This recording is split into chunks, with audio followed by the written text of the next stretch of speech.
Michael, you're living out here in rural Wexford, and you saw the incident happen yesterday. Yes, the plane had been circulating for about 20 minutes, maybe a little bit longer, just flying around as usual. We often have planes flying around at the weekend because it is a flight school close by, and it's nothing unusual. Didn't take any pass on it, just saw it circling. A few times you'd look up. I was walking down, I had finished milking at 10 to 5. I walked down, the cows were a kilometre away from the yard, so I just walked down after them and was walking back. When I got back to the milking parlour, I just went down to get my coat and a flash lamp for the morning because we started at 5:30 in the morning. And just as I walked back out again and was about to turn down the yard to come up to the house, I just heard the noise and a little bit of an explosion. It wasn't really an explosion, but like a lawnmower backfiring or something. And I just looked up, and at that stage then the plane was circulating around, just nosediving. It just nosedived straight away and was just swirling around, and just debris, unfortunately, flying in different pieces around the place. So you get the impression that there was some sort of a sudden catastrophe in mid-air, that the plane had been circulating normally, but it didn't seem to be circulating because of any sort of an emergency or any sort of risk. No, it just seemed to be routine, just flights, flying around, just enjoying the Sunday evening. It was a lovely Sunday evening. It was sunny, it was warm, and it was doing nothing unusual we're quite used to it here. And you obviously then raised the alarm and went to search for the plane.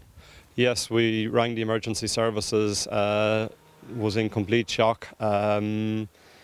They asked what services did we need. We just said, I just don't know, and then I just headed off in the car to try and see could I locate it, because I was hoping that we would have actually been able to offer some assistance to the people who were on the plane, but I suppose when you reflect on it, unfortunately it was at such a height, it wasn't to be, but we offer our sincere condolences, and the community here is in total shock, because we're used to planes flying around. Yeah, we enjoy it, looking up at them. But to see a catastrophe like this, it just puts everyone into shock. And can you describe the scene when you got there? Obviously the stricken plane had crashed at that stage, but was the wreckage strewn over quite a wide area? Took a little while just to locate the actual plane, but when we located it, we could see a wing out across a laneway, so it had sort of landed upside down on a ditch.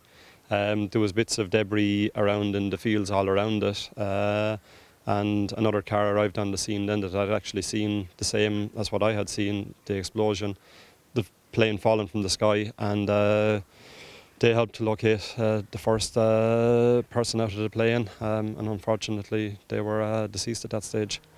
The guards arrived on the scene then. We had a bit of trouble trying to actually coordinate with the guards where the actual location was, but they arrived then on the scene, and we were able to help them to show them where the plane was and to help coordinate to get other services in. As you say, look, you're well used to planes flying over this area, and the airfield is only about 4 kilometres from here. So on a good day and on a still day, obviously there'll be quite a lot of planes. It's something you're used to here. Yes, and our understanding is that for a pilot to hold on to his licence, that he has to do a number of hours flying every year. And so we're just used to them taking off and landing, and we had land at one stage up close to where the landing field is as well, so we used to get great amusement out of just watching them taking off and the planes and that, but yeah, it's the very same as it's a normal routine for us here to be actually looking up at the planes. And there's never been any incidents before that you remember yourself? No, not some small incidences maybe over the years, with taking off and things like that, but never an incident like this.